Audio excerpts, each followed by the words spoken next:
അസ്സലാമലൈക്കും dear friends. ഇന്നത്തെ നമ്മുടെ സ്പെഷ്യൽ നിങ്ങൾ ആരും ഇതുവരെയും ട്രൈ ചെയ്ത് നോക്കിയിട്ടില്ലാത്ത ഒരു അടിപൊളി വെറൈറ്റി റെസിപ്പിയാണ്. നമ്മുടെ ഈ വീഡിയോ കണ്ടുകൊണ്ടിരിക്കുന്ന സമയത്ത് നിങ്ങൾക്ക് ഇഷ്ടപ്പെടുകയാണെങ്കിൽ ഒന്ന് ലൈക്ക് ചെയ്തേക്കണേ. അതുപോലെ തന്നെ നമ്മുടെ ഈ ചാനൽ ആദ്യമായിട്ട് കാണുന്നവരും ഇതുവരെയും സബ്സ്ക്രൈബ് ചെയ്യാത്തവരും പ്ലീസ് ഒന്ന് സബ്സ്ക്രൈബ് ചെയ്തേക്കണേ. ഞാനിടുന്ന വീഡിയോസ് ഉടനടി കിട്ടുന്നതിനായി സബ്സ്ക്രൈബ് ബട്ടന്റെ തൊട്ടടുത്ത് കാണുന്ന ബെല്ലൈക്കൺ കൂടി ക്ലിക്ക് ചെയ്തിട്ട് ഓൾ എന്ന ഓപ്ഷൻ എനേബിൾ ചെയ്യാനും മറക്കല്ലേ. അതിനായിട്ട് ഒരു കടായിലേക്ക് 1.5 കപ്പ് വെള്ളം ഒഴിച്ചു കൊടുക്കാം. അളവ് കപ്പിലാണെന്നുണ്ടെങ്കിൽ 250 ml കപ്പിന് 1.5 കപ്പ് വെള്ളമാണ് ഒഴിച്ചു കൊടുക്കേണ്ടത്. അപ്പൊ ഗ്ലാസിന്റെ അളവിലാണ് വെള്ളം അളന്നെടുക്കുകയാണെന്നുണ്ടെങ്കിൽ 1.5 ഗ്ലാസ് വെള്ളം എടുക്കുക. ഇനി ഇതിലേക്ക് ഒരു 1/2 കപ്പ് നല്ല കട്ടിയുള്ള തേങ്ങാപ്പാല് ഒഴിച്ചു കൊടുക്കാം. തേങ്ങാപ്പാല് വേണമെന്ന് നിർബന്ധമൊന്നുമില്ല, അതിന് പകരമായിട്ട് 2 കപ്പ് വെള്ളം എടുത്താലും മതി. തേങ്ങാപ്പാലും കൂടെ ചേർത്ത് കൊടുക്കുമ്പോൾ നല്ലൊരു പ്രത്യേക ടേസ്റ്റ് ആയിരിക്കും. അപ്പം ഗ്ലാസിന്റെ അളവിലാണെന്നുണ്ടെങ്കിൽ 1/2 ഗ്ലാസ് തേങ്ങാപ്പാല് എടുക്കുക.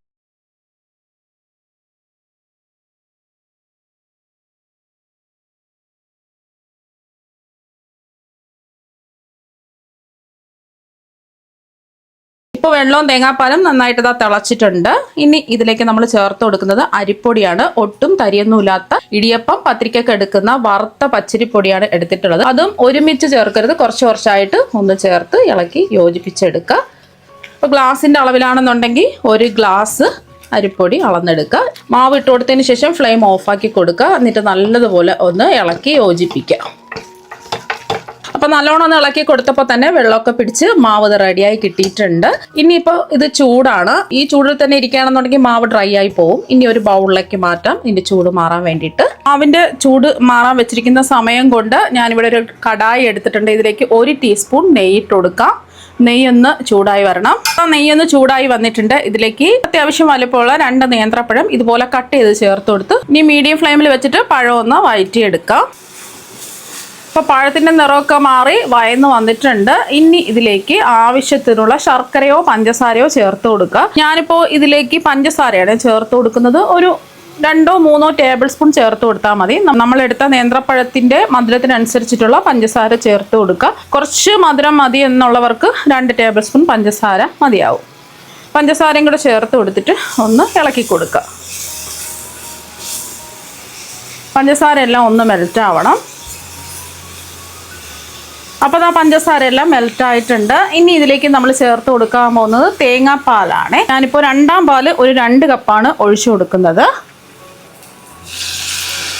2 കപ്പ് 2ാം പാലാണ് ഒഴിച്ചു കൊടുക്കുന്നത്. ഇനി ഫ്ലെയിം കൂട്ടി വെച്ച് കൊടുക്കാം.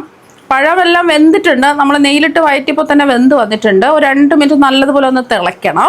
അപ്പോൾ ഒരു 2 മിനിറ്റ് ആയിട്ടുണ്ട്. ഇനി മധുരം ഒന്ന് ബാലൻസ് ചെയ്യാൻ വേണ്ടിയിട്ട് ഒരു നുള്ള് ഉപ്പ് മാത്രം ചേർത്ത് കൊടുത്താൽ മതി. പിന്നെ ഫ്ലേവറിന് വേണ്ടിയിട്ട് ഒരു 1/4 ടീസ്പൂൺ ഏലക്ക പൊടിയാണ് ചേർത്ത് കൊടുക്കുന്നത്. ഏലക്കയുടെ തരി മാത്രം പൊടിച്ചെടുത്തിട്ടുള്ള ഏലക്കപ്പൊടിയാണ്. അപ്പോൾ ഒന്ന് ഇളക്കി കൊടുത്തതിന് ശേഷം ഫ്ലെയിം ഒന്ന് കുറച്ച് വെച്ച് കൊടുക്കുക. ഇനി നമ്മൾ മാവ് കലക്കി വെച്ചില്ലേ, ബാക്കി വന്ന മാവ് കലക്കി വെച്ചത് ഇതിലേക്ക് ഒന്നുകൂടി കലക്കിയതിന് ശേഷം ഇതിലേക്ക് അങ്ങ് ഒഴിച്ചു കൊടുക്കുക. അപ്പോൾ പെട്ടെന്ന് ഇതിനത് ഒന്ന് കുറുകി വരും. പെട്ടെന്ന് തന്നെ ഇളക്കി കൊടുക്കുക, അല്ലെങ്കിൽ കട്ട പോലെ മാവായി പോവും. അപ്പോൾ കണ്ടില്ലേ, പെട്ടെന്ന് തന്നെ കുറുകി വന്നിട്ടുണ്ട്. ഇനി ഇതിലേക്ക് നമ്മൾ ചേർത്ത് കൊടുക്കുന്നത് ഫ്ലെയിം കുറച്ചാണ് വെച്ച് കൊടുത്തിട്ടുള്ളത്. 1/2 കപ്പാണ് നല്ല കട്ടിയുള്ള കുറുകിയ 1ാം പാൽ ഒഴിച്ചു കൊടുത്ത് ജസ്റ്റ് ഒന്ന് ചൂടാക്കി എടുത്താൽ മതി. തിളപ്പിക്കേണ്ട ആവശ്യമില്ല. ജസ്റ്റ് ഒന്ന് ഇളക്കി കൊടുത്തതിന് ശേഷം ഫ്ലെയിം ഓഫ് ആക്കുക. പിന്നെ നിങ്ങൾക്ക് മധുരമൊക്കെ ഉണ്ടോ എന്ന് നോക്കുക. ആവശ്യത്തിന് വേണമെന്നുണ്ടെങ്കിൽ മധുരം ചേർത്ത് കൊടുക്കുക. അപ്പോൾ ഫ്ലെയിം ഓഫാക്കി കൊടുത്തു. ഇത് ചൂട് മാറിക്കഴിയുമ്പോൾ കുറച്ചും കൂടെ ഒന്ന് കുറുകി വരും. അപ്പോൾ പഴം കാച്ചത് അല്ലെങ്കിൽ ഏത്തപ്പഴം സ്റ്റൂ ഇവിടെ റെഡി ആയിട്ടുണ്ട്. നല്ല ടേസ്റ്റാണ്, നല്ല മണവുമാണ് ഈ മണിപ്പൂട്ടിൻ്റെ കൂടെ ചേർത്ത് കഴിക്കാനായിട്ട്. ഇനി ഇത് ഒരു ബൗളിലേക്ക് മാറ്റാം. മാവിൻ്റെ ചൂട് ചെറുതായിട്ട് മാറിയിട്ടുണ്ട്. ഇനി ഇതിലേക്ക് ഒരു 1/2 ടീസ്പൂൺ നെയ്യ് ചേർത്ത് കൊടുക്കുക. നെയ്യ് വേണം നിർബന്ധമൊന്നുമില്ല. നെയ്യിന് പകരം നമുക്ക് വെളിച്ചെണ്ണ വേണമെന്നുണ്ടെങ്കിലും 1 ടീസ്പൂൺ ചേർത്ത് കൊടുക്കുക. ഇനി കൈ വെച്ചിട്ട് നന്നായിട്ട് ഇതൊന്ന് കുഴച്ച് യോജിപ്പിച്ചെടുക്കണം. മാവ് നല്ല സോഫ്റ്റ് ആക്കി എടുക്കണം. അപ്പം മാവ് നല്ല സോഫ്റ്റ് ആക്കി കുഴച്ചെടുത്തിട്ടുണ്ട്. ഇനി നമ്മൾ കുഴച്ചെടുത്ത മാവ് ഇപ്പം ഞാൻ ഒരു അരിവാള എടുത്തിട്ടുണ്ട്. ഇതിലേക്ക് കുറച്ച് നെയ്യൊന്ന് തടവി കൊടുത്തിട്ടുണ്ട്. അപ്പോൾ നെയ്യോ എണ്ണയോ ഒന്ന് തടവി കൊടുക്കുക. ഇനി നമ്മൾ ഉരുട്ടിയെടുത്ത മാവ് ഇതിലേക്ക് അങ്ങ് വെച്ച് കൊടുക്കുക. നന്നായിട്ട് കൈ വെച്ചിട്ട് ഒന്ന് അമർത്തി പ്രസ് ചെയ്ത് കൊടുക്കുക. ഇതുപോലെ ചെറുതായിട്ടൊന്ന് പ്രസ് ചെയ്ത് കൊടുത്തതിന് ശേഷം ഇതൊന്ന് തിരിച്ച് പിടിക്കുക. അപ്പോൾ ഉള്ളിൽ നിന്ന് കൈ വെച്ചിട്ട് മാവ് ഇതുപോലെ ഒന്ന് പ്രസ് ചെയ്ത് കൊടുക്കുക. നമ്മളിതുപോലെ മാവൊന്ന് കൈവച്ച് പ്രസ് ചെയ്യുമ്പോൾ ഇതുപോലെ മാവ് കിട്ടും.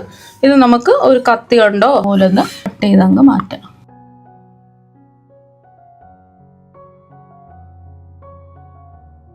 ഇപ്പൊ കണ്ടില്ലേ, ചെറിയ ചെറിയ മുത്തുമണികൾ പോലെ അതാ മാവ് കിട്ടിയിട്ടുണ്ട്. ഇങ്ങനെ മാവ് ചെയ്യുമ്പോൾ നമുക്ക് ചെറുതായിട്ട് ഉരുട്ടി ബുദ്ധിമുട്ടേണ്ട ആവശ്യമില്ല. പെട്ടെന്ന് തന്നെ നമുക്ക് ഇതുപോലെ കുഞ്ഞു കുഞ്ഞു മുത്തുമണികളായിട്ട് മാവ് റെഡിയാക്കി എടുക്കാൻ പറ്റും. അപ്പൊ നമ്മൾ മാവെല്ലാം ഇതുപോലെ ഒന്ന് അരിവാലിൽ വെച്ച് ചെറിയ ചെറിയ മുത്തുമണികൾ പോലെ എടുത്തിട്ടുണ്ട്. ഇനി ഒട്ടിപ്പിടിക്കാതിരിക്കാൻ വേണ്ടിയിട്ട് കുറച്ച് ഒരു ടേബിൾ സ്പൂൺ വറുത്ത പച്ചരിപ്പൊടി ഇതിലേക്ക് അങ്ങ് ഇട്ട് കൊടുക്കാം. ഇതുപോലെ ഒന്ന് ആക്കിയെടുക്കാം. അല്ലെങ്കിൽ പരസ്പരം ഒട്ടിപ്പിടിക്കും. വേണമെന്നുണ്ടെങ്കിൽ എക്സ്ട്രാ ഉള്ള മാവ് അരിച്ച് മാറ്റാം. അപ്പം ഞാൻ അരിച്ചൊന്നും മാറ്റുന്നില്ല. അപ്പോൾ കണ്ടല്ലേ, പരസ്പരം ഒട്ടിപ്പിടിക്കാതെ കറക്റ്റായിട്ട് ഇതാക്കി കിട്ടിയിട്ടുണ്ട്. സാധാരണ നമുക്ക് ചെറിയ ചെറിയ പിടികൾ ഇതുപോലെ ഉണ്ടാക്കാൻ കുറേ അധികം സമയം എടുക്കും. ഇതാകുമ്പോൾ പെട്ടെന്ന് തന്നെ നമുക്ക് വാനിൽ വെച്ച് ഇതുപോലെ റെഡിയാക്കി എടുക്കാവുന്നതാണ്. അപ്പോൾ എല്ലാം റെഡിയാക്കി എടുത്തതിന് ശേഷം ലാസ്റ്റിൽ കുറച്ച് മാവ് ബാക്കി വന്നിട്ടുണ്ട്. ഈ മാവ് നമുക്ക് കുറച്ച് വെള്ളം ഒഴിച്ചിട്ട് ഒന്ന് കലക്കിയെടുക്കാം. സാധാരണ പച്ചവെള്ളം തന്നെയാണ് എടുത്തിട്ടുള്ളത്. ഇപ്പോൾ നമ്മൾ ബാക്കി വന്ന മാവ് ഒരു 1/4 കപ്പ് വെള്ളം ഒഴിച്ചിട്ട് കട്ടകളില്ലാതെ ഒന്ന് കലക്കി എടുത്തിട്ടുണ്ട്. ഇതിവിടെ ഇരിക്കട്ടെ. അപ്പം നമ്മൾ മണിപ്പുട്ടാണ് തയ്യാറാക്കാൻ പോകുന്നത്. അപ്പം പുട്ടുകുറ്റി താഴെ എടുത്തിട്ടുണ്ട്. വലിയ പുട്ടുകുറ്റിയോ ചെറിയ പുട്ടുകുറ്റിയോ ഏത് വേണമെങ്കിലും എടുക്കാം. ഞാനിപ്പോൾ ചെറുതാണ് എടുത്തിട്ടുള്ളത്. ഇതിൽ കുറച്ച് ചിരകിയ തേങ്ങ ഇടാം. പിന്നെ നമ്മൾ തയ്യാറാക്കിയ മുത്തുമണികൾ പോലത്തെ മാവ് ഇട്ട് കൊടുക്കാം. പകുതി ഭാഗം ഇട്ടതിന് ശേഷം നമുക്ക് ചിരകിയ തേങ്ങ ഇട്ട് കൊടുക്കാം. നടുഭാഗത്ത് തേങ്ങ ചിരകിയത് ഇടണമെന്ന് നിർബന്ധമൊന്നുമില്ല. ലാസ്റ്റിൽ മേളിലും ഇട്ട് കൊടുത്താലും മതി. മുത്തുമണികൾ പോലെ തയ്യാറാക്കിയ മാവ് വീണ്ടും ഇതിൻ്റെ മുകളിലേക്ക് ഇങ്ങനെ ഇട്ട് കൊടുക്കുക. അരിവാലയിൽ വെച്ച് മാവ് ഇതുപോലെ ചെയ്യുകയാണെന്നുണ്ടെങ്കിൽ പെട്ടെന്ന് നമുക്ക് ഇതുപോലെ മുത്തുമണികൾ പോലെ കിട്ടും. നമുക്ക് മണിപ്പുട്ടൊക്കെ ഉണ്ടാക്കിയെടുക്കാൻ വേണ്ടിയിട്ട് വളരെ എളുപ്പമാണ്. അപ്പോൾ ആ മുകളിൽ ഇങ്ങനെ നിറച്ചു കൊടുത്തതിന് ശേഷം ഒരുപാട് അങ്ങ് കുത്തി നിറയ്ക്കരുത്. മുകളിൽ ഇതുപോലെ നിറച്ചു കൊടുത്തതിന് ശേഷം വേണമെന്നുണ്ടെങ്കിൽ ഇതിൻ്റെ മുകളിലും കുറച്ച് ചിരകിയ തേങ്ങ വെച്ചു കൊടുക്കാം. ഇല്ലാന്നുണ്ടെങ്കിലും കുഴപ്പമില്ല. ഞാനിപ്പോൾ കുറച്ച് ചിരകിയ തേങ്ങ ഇതിൻ്റെ മുകളിൽ വെച്ചിട്ട് അടച്ചു കൊടുക്കുകയാണ് ചെയ്യുന്നത്. അപ്പോൾ ആ മണിപ്പുട്ട് തയ്യാറാക്കാൻ വേണ്ടിയിട്ട് ഞാനിപ്പോൾ കുക്കറിൽ കുറച്ച് വെള്ളം തിളപ്പിക്കാൻ വെച്ചിട്ടുണ്ട്. കുക്കർ അടച്ചു കൊടുത്തതിന് ശേഷം അതിൻ്റെ ആ ലിഡിൽ കൂടി നല്ലോണം ആവി വരണം. ആവി വരുന്ന സമയത്ത് നമുക്ക് ഇത് വെച്ചു കൊടുക്കാം. ഈ പുട്ടുകുറ്റിയിലും ഒരു ഹോളുണ്ട്. ആ ഹോളും ഈ കുക്കറിൻ്റെ ഹോളും വരത്തക്ക രീതിയിലാണ് വെച്ചു കൊടുക്കേണ്ടത്. അപ്പോൾ ഇനി നല്ലതുപോലെ ഒന്ന് ആവി വന്ന് വെന്ത് കിട്ടണം. 5-6 മിനിറ്റ് ആവുന്ന സമയത്ത് നല്ലതുപോലെ ആവി വന്ന് ഇത് വെന്ത് കിട്ടും. ഇനി നമുക്ക് ഈ കുക്കറിൽ നിന്ന് പുട്ടുകുറ്റി എടുത്ത് മാറ്റി ഒരു പ്ലേറ്റിലേക്ക് മാറ്റാം. ബാക്കി എല്ലാ പുട്ടും ഇതുപോലെ തന്നെ റെഡിയാക്കി എടുക്കാം. ചില്ലെടുത്ത് മാറ്റാം.